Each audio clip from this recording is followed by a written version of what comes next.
जब wall street break लगा रहा था तब दुनिया के दूसरे तरफ का एक बाजार लगभग 5% तक उछल गया। इस भारी अंतर का क्या कारण था? इसका जवाब एक ऐसे नंबर में छिपा है जिसने अमेरिकी अर्थव्यवस्था को हाई अलर्ट पर डाल दिया है। मेरे साथ बने रहे, हमें क्रिप्टो हुए अमेरिका, एक तेजी से बढ़ते जापान और क्रिप्टो बाजारों में बड़े निवेशक उपचाप क्या कर रहे हैं, इन सब के बीच की कड़ियों को जोड़ेंगे। मैक्रो इकोनॉमिक घटना और बाजार पर प्रभाव।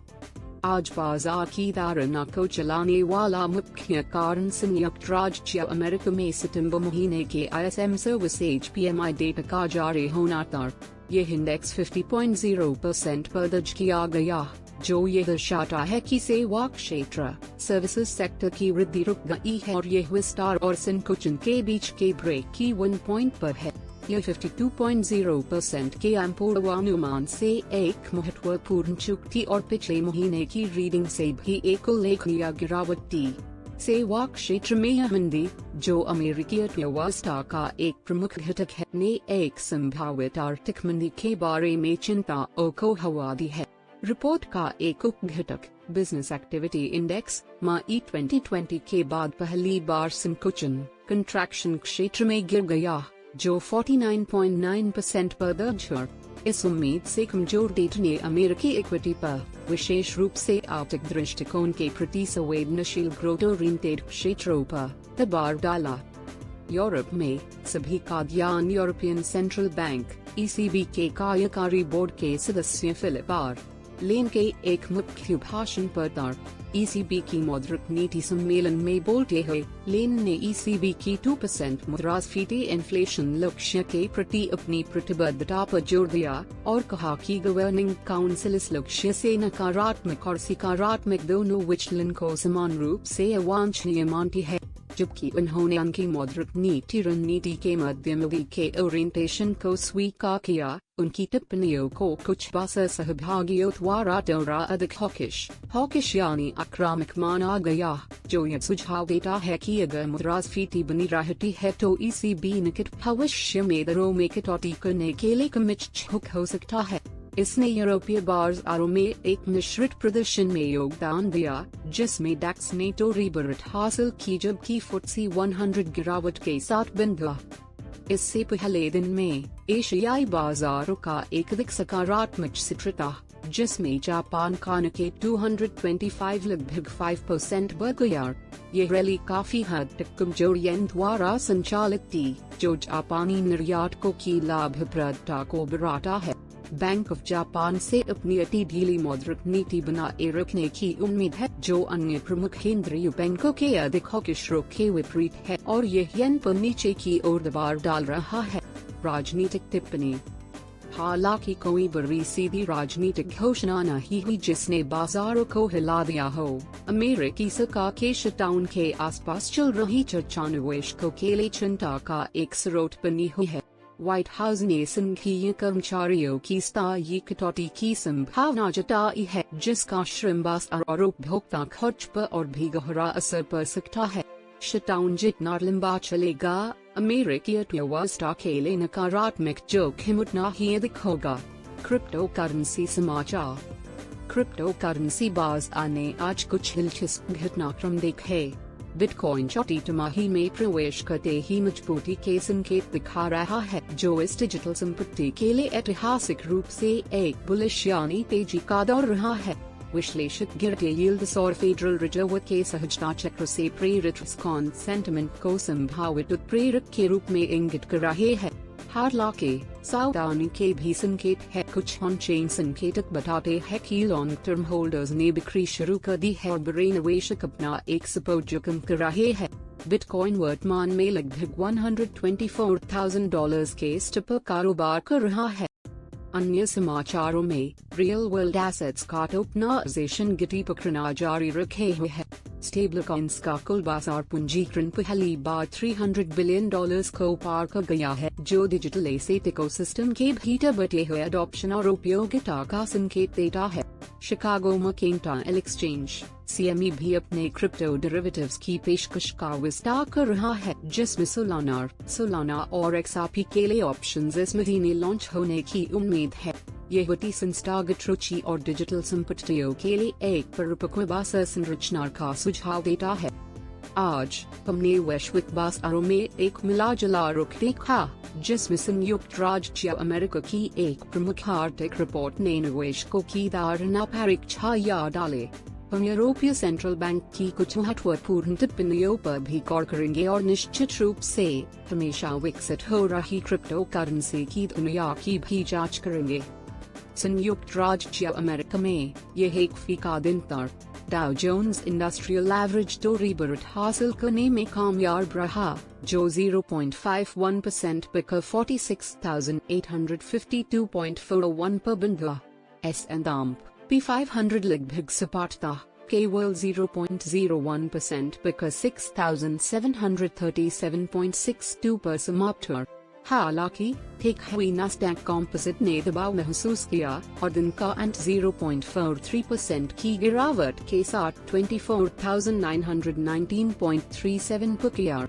अटलांटिक के पार यूरोपीय बाजार भी मिले जुले थे। लंदन का FTSE 100 0.19% फिसल गया, जबकि फ्रैंकफर्ट के डैक्स ने 0.05% की मामूली बढ़त दर्ज की। एशिया में तस्वीर कहीं ज्यादा उज्ज्वल थी, जहां जापान के निक्केई 225 ने एक शानदार दिन देखा, जिसमें 4.93% की प्रभावशाली वृद्धि हुई। इसके विपरीत हांगकांग का हैंग सेंग इंडेक्स 0.68% की गिरावट के साथ अपने सत्र का अंत किया। तो आज बाजारों को चलाने वाली बड़ी कहानी क्या थी? मुख्य घटना संयुक्त राज्य अमेरिका में सितंबर ISM सर्विसेज PMI का जारी होना था। यह सेवा क्षेत्र के स्वास्थ्य का एक महत्वपूर्ण संकेतक है, जो अमेरिकी अर्थव्यवस्था का एक महत्वपूर्ण हिस्सा है। हेडलाइन नंबर 50.0% पर आया। अब आप में से जो इस रिपोर्ट को फॉलो करते हैं वे जानते होंगे कि 50 से ऊपर की रीडिंग विस्तार को इंगित करती है, जबकि 50 से नीचे की रीडिंग संकुचन को। तो ठीक 50 पर हम एक ठहराव है, सेवा क्षेत्र की वृद्धि रुक गई है। यह बाजारों के लिए एक बड़ी निराशा थी, क्योंकि अर्थशास्त्रियों ने 52.0% की रीडिंग की उम्मीद की थी। मामले को और भी बदतर बनाने के लिए बिजनेस एक्टिविटी इंडेक्स, जो रिपोर्ट का एक प्रमुख घटक है, मई 2020 के बाद पहली बार संकुचन क्षेत्र में गिर गया, जो 49.9% पर आया। इस उम्मीद से कमजोर डेटा ने अमेरिकी अर्थव्यवस्था की ताकत के बारे में कुछ खतरे की घंटी बजाई है। यह बताता है कि पिछले एक साल में हमने जो उच्च ब्याज दरें देखी है, वे आखिरकार असर दिखाने लगी है, और इसने निश्चित रूप से एक संभावित मंदी के बारे में बहस को हवा दी है।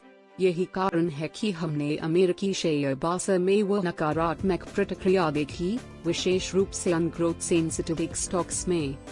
अब चले यूरोप की ओर अपना ध्यान केंद्रित करते हैं, जहां सभी की निगाहें यूरोपियन सेंट्रल बैंक के एक प्रमुख व्यक्ति फिलिप आर लेन के भाषण पर थी। एक मौद्रिक नीति सम्मेलन में बोलते हुए श्री लेन ने ECB की 2% मुद्रास्फीति लक्ष्य के प्रति अटूट प्रतिबद्धता को दोहराया। उन्होंने यह स्पष्ट कर दिया कि केंद्रीय बैंक उस लक्ष्य से ऊपर और नीचे दोनों को समान रूप से अवांछनीय मानता है।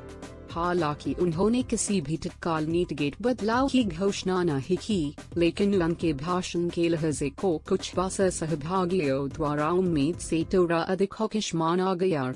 यह सुझाव दे सकता है कि ECB ब्याज दरों में कटौती शुरू करने की जल्दी में नहीं है, खासकर यूरोजोन में मुद्रास्फीति चिपचिपी बनी रहती है। इसने यूरोपीय बाजारों में थोड़ी मिली जुली भावना पैदा की। कुछ निवेशकों ने अधिक सतर्क रुख अपनाया राजनीतिक मोर्चे पर। जबकि आज कोई बड़ी बाज़ार मांग घोषणा नहीं हुई, चल रहा अमेरिकी सरकार का शटडाउन एक लगातार बाधा बना हुआ है। व्हाइट हाउस ने हाल ही में संघीय कार्यबल में स्थायी कमी का विचार पेश किया है। इस तरह के कदम का श्रम बाजार और उपभोक्ता विश्वास पर महत्वपूर्ण प्रभाव पड़ सकता है। यह शटडाउन जितना लंबा चलेगा, निवेशकों के मन में पहले से ही मौजूद आर्थिक अनिश्चितता उतनी ही बढ़ेगा। और अब डिजिटल संपत्तियों की दुनिया पर हमारी नियमित जांच के लिए बिटकॉइन चौथी तिमाही की शुरुआत कुछ सकारात्मक गति के साथ कर रहा है। ऐतिहासिक रूप से साल के आखिरी 3 महीने बिटकॉइन के लिए बजट मजबूत रहे हैं और कुछ विश्लेषक आशावादी है कि यह प्रवृत्ति जारी रहेगा। वे गिरते बॉन्ड यील्ड्स और फेडरल रिजर्व के मौजूदा ब्याज दर कटौती चक्रों जैसे कारकों को क्रिप्टो करेंसी जैसे जोखिम वाली संपत्तियों के लिए एक अनुकूल वातावरण बनाने के रूप में इंगित करते हैं। हालांकि सब कुछ सहज नहीं है। ऑन चेन डेटा पर एक करीबी नजर कुछ सावधानी के संकेत देती है। हम देख रहे हैं कि कुछ लॉन्ग टर्म बिटकॉइन होल्डर्स मुनाफा लेना शुरू कर रहे हैं और कुछ बड़े निवेशक या वेल्स अपनी पोजीशन कम करते दिख रहे हैं। यह बताता है कि जबकि अल्पकालिक दृष्टिकोण बुलिश हो सकता है, आगे कुछ अस्थिरता हो सकती है। आज तक बिटकॉइन लगभग $124,000 के निशान पर कारोबार कर रहा है। बिटकॉइन से परे टोकनाइजेशन का विषय एक प्रमुख प्रवृत्ति बना हुआ है। स्टेबल कॉइन्स का कुल बाजार पूंजीकरण आधिकारिक तौर पर $300 बिलियन की सीमा को पार कर गया है। यह एक महत्वपूर्ण मील का पत्थर है और ऑन चेन डॉलर और अन्य टोकनाइज्ड संपत्तियों की बढ़ती मांग का एक स्पष्ट संकेत है। हम यह भी देख रहे हैं कि अधिक से अधिक पारंपरिक वित्तीय संस्थान क्रिप्टो स्पेस में शामिल हो रहे हैं। शिकागो मर्केंटाइल एक्सचेंज या CME अपने क्रिप्टो डेरिवेटिव्स के सूट का विस्तार कर रहा है। उनसे इस महीने के अंत में सोलाना और XRP के लिए ऑप्शंस कॉन्ट्रैक्ट्स लॉन्च करने की उम्मीद है। यह वित्तीय संस्थागत अपनापन और क्रिप्टो बाजार की परिपक्वता का एक और संकेत है। तो आज की बाजार की कार्रवाई का सारांश करें तो अमेरिकी बाजार नीचे थे। एक निराशाजनक ISM सर्विसेज रिपोर्ट के बोझ तले दबे जिसने आर्थिक मंदी की आशंका को हवा दी। यूरोपीय बाजार मिले जुले थे क्योंकि निवेशकों ने ECB की कुछ हॉकिश झुकाव वाली टिप्पणियों को पचाया। एशियाई बाजारों का एक मजबूत सित्रता जिसका नेतृत्व जापान के निक्केई 225 की उछाल ने किया और क्रिप्टो दुनिया में बिटकॉइन कुछ तेजी के संकेत दिखा रहा है, लेकिन कुछ अंतर्निहित सावधानी के नोटों के साथ। यह एक ऐसा दिन था जिसने हमें याद दिलाया कि हमारे वैश्विक बाजार कितने आपस में जुड़े हुए हैं और कैसे आर्थिक डेटा का एक टुकड़ा पूरी वित्तीय दुनिया में लहरें भेज सकता है। आज की बाजार रिपोर्ट के लिए बस इतना ही। मैं कल सभी नवीनतम बाजार वित्तमान समाचारों के साथ एक और अपडेट लेकर वापस आऊंगा। तब तक देखने के लिए धन्यवाद और इस वीडियो के लिए हमारे पास बस इतना ही था। देखने के लिए धन्यवाद। अगर आपको यह वीडियो मूल्यवान लगा तो कृपया लाइक बटन दबाएं, हमारे चैनल को सब्सक्राइब करें